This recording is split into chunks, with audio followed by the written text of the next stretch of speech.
Hello बच्चों, मैं राजकीय बालिका इंटर कॉलेज कटरा प्रयागराज से श्रीमती पूनम। आज मैं आपको कक्षा 10 भूगोल का तीसरा पाठ जिसका नाम है जल संसाधन, इसके बारे में कुछ बता रही हूँ। ठीक है, संसाधन के बारे में तो हमने पिछले पार्ट में आपको बताया ही था कि संसाधन किसे कहते हैं और संसाधन का वर्गीकरण। ठीक है, थोड़ा सा हम उसके बारे में फिर से बता दें। संसाधन जो हमारी आवश्यकता को पूरा करे उसे हम संसाधन कहते हैं। संसाधन का वर्गीकरण हम दो भागों में मुख्य रूप से कर सकते हैं। एक है प्राकृतिक संसाधन और एक मानव निर्मित संसाधन।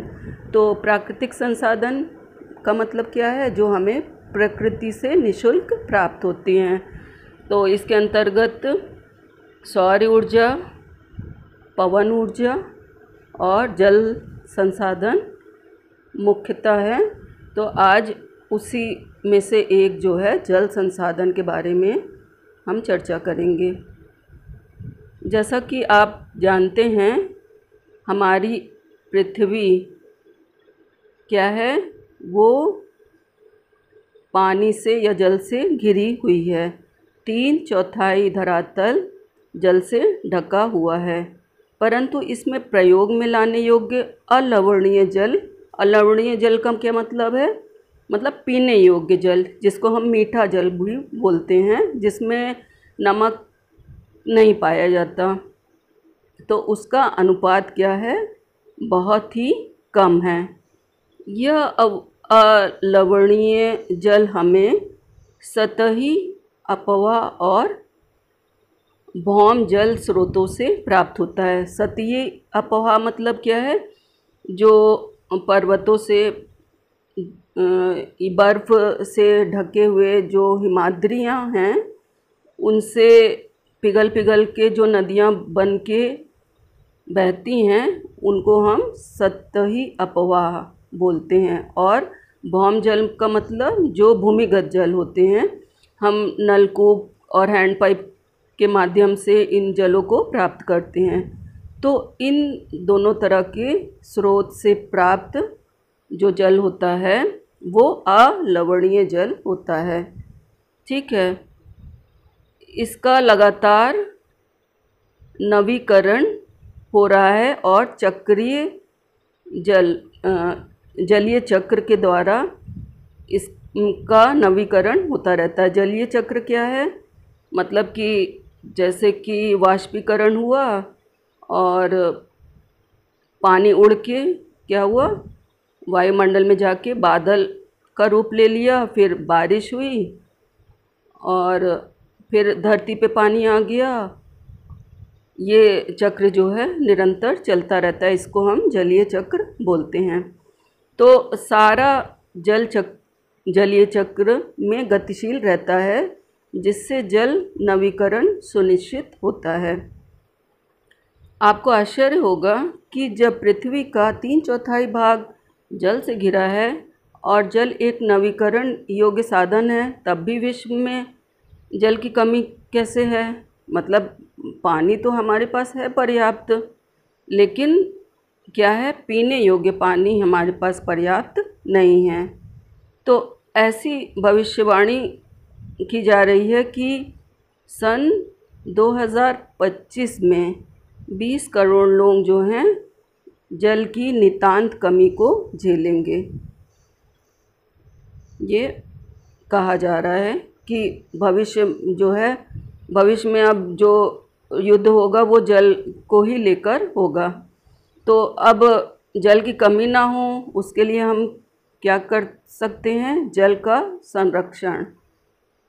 ठीक है, जल का प्रबंधन और उसका संरक्षण। जल के विशाल भंडार और इसके नवीकरण योग्य गुणों के होते हुए भी यह सोचना भी मुश्किल है कि हमें जल दुर्लभता का सामना करना पड़ सकता है। जैसे ही हम जल की कमी की बात करते हैं तो हमें तत्काल ही कम वर्षा वाले क्षेत्रों या सूखाग्रस्त क्षेत्रों का ख्याल आता है। मतलब जब हम बात करते हैं कि हमारे यहाँ तो यहाँ इलाहाबाद में तो बहुत बारिश होती है और कई ऐसे भी स्थान हैं जहाँ पर बिल्कुल भी पानी नहीं बरसता, एकदम बहुत कम बरसता है।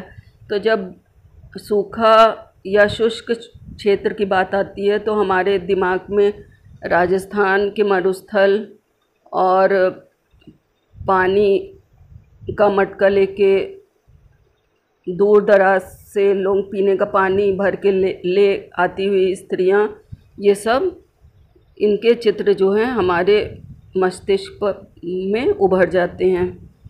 यह सच है कि वर्षा में वार्षिक और मौसमी परिवर्तन के कारण जल संसाधनों की उपलब्धता में समय और स्थान के अनुसार विविधता है। मतलब कि क्या हर जगह, अब हम भारत की ही बात करें तो क्या हर जगह जो है ये, इसमें देखिए पानी के लिए कितनी लोग लाइन लंबी लगाए हुए हैं और ये पानी ले जाती हुई स्त्री का चित्र है। तो बात हम ये कर रहे थे कि जैसे हम अपने ही ज़िले की बात कर रहे हैं तो यहाँ तो पर्याप्त वर्षा होती है, तो क्या हर जगह वर्षा समान रूप से होती है? नहीं, कहीं वर्षा जो है बहुत अधिक होती है और कहीं बहुत कम वर्षा होती है। तो ये जो कम वर्षा जहाँ होती है वहाँ भी ऐसा तो है नहीं कि पानी की ज़रूरत कम है, तो इसको बैलेंस कैसे किया जाए? ठीक है, क्या यह संभव है कि किसी क्षेत्र में प्रचुर मात्रा में जल संसाधन होने के बावजूद भी वहाँ जल की दुर्लभता हो? हमारे कई शहर इसके उदाहरण हैं। अतः जल दुर्लभता अत्यधिक और बढ़ती जनसंख्या और उसके परिणाम स्वरूप जल की बढ़ती मांग और उसके असमान वितरण का परिणाम हो सकता है। तो हमारे देश की जनसंख्या भी बढ़ रही है। जब जनसंख्या बढ़ेगी तो घरेलू उपयोग के लिए भी हमें जल चाहिए, सिंचाई के लिए भी पर्याप्त जल चाहिए।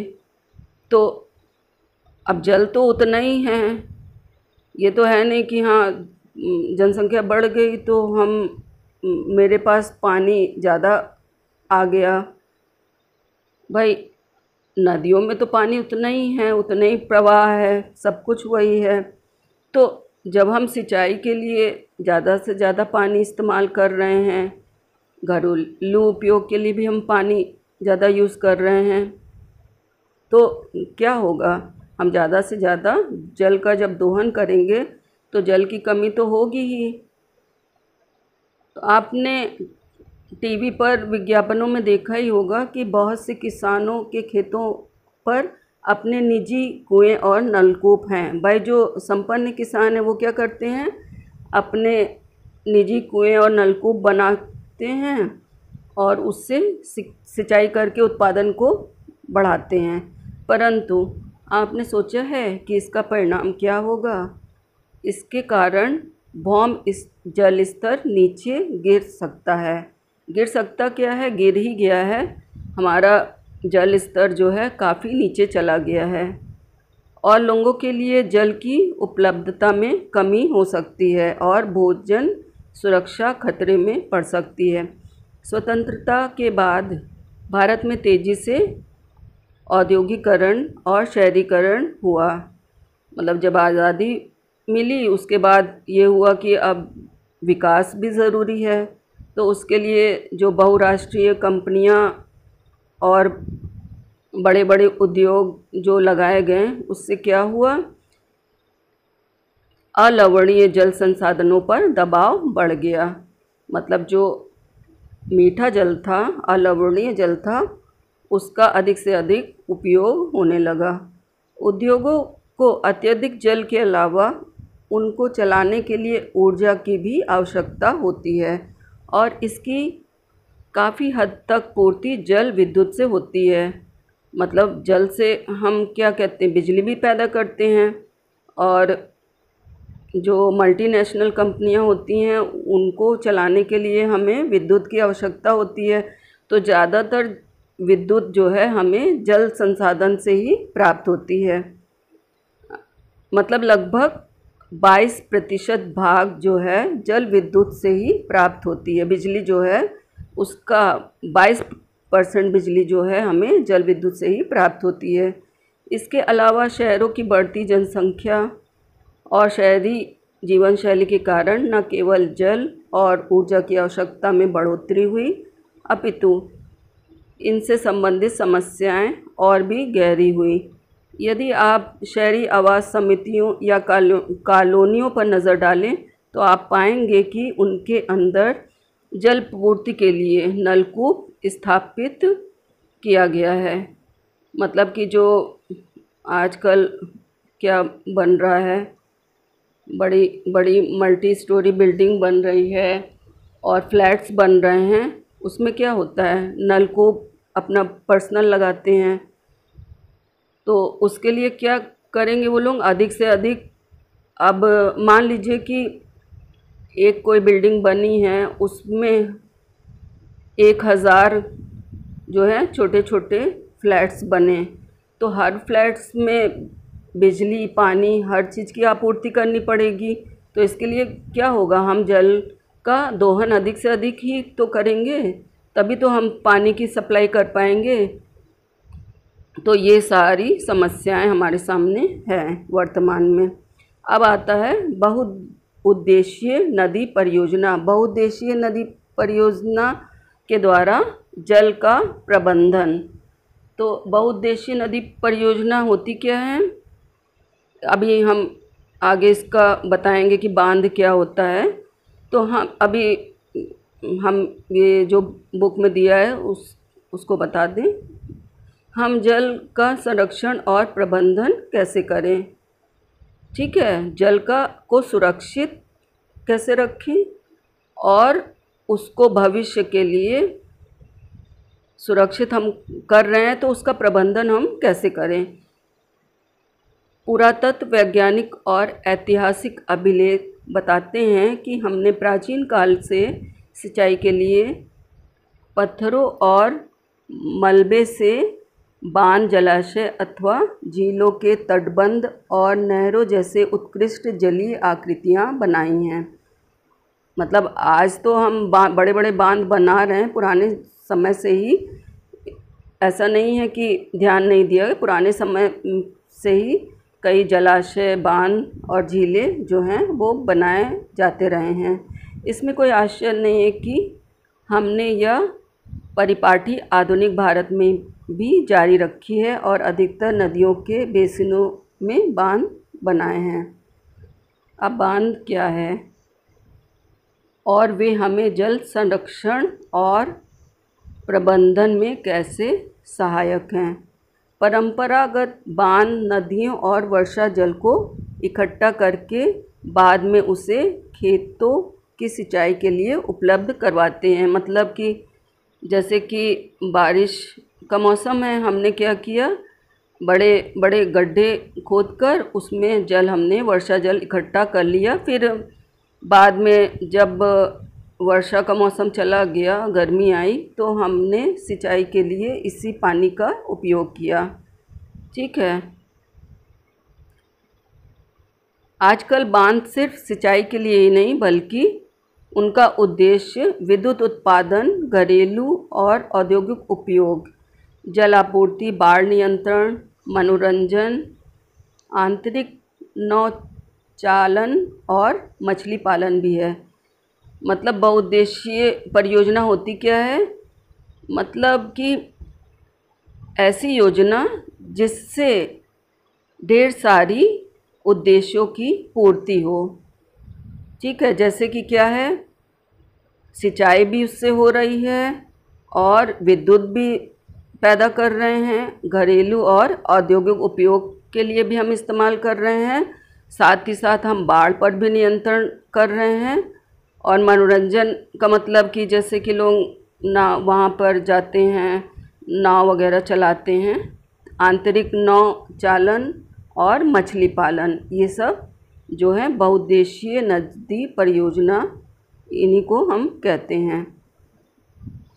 जहाँ एक एकत्रित जल के अनेकों उपयोग शामिल होते हैं। उदाहरण के तौर पर सतलुज व्यास बेसिन में भांगड़ा नागल परियोजना जल विद्युत उत्पादन और सिंचाई दोनों के काम में आती है। इसी प्रकार महानदी बेसिन में हीराकुंड परियोजना जल संरक्षण और बाल नियंत्रण का समन्वय है। ठीक है, अब बहुउद्देशीय परियोजना समझ में आ गई।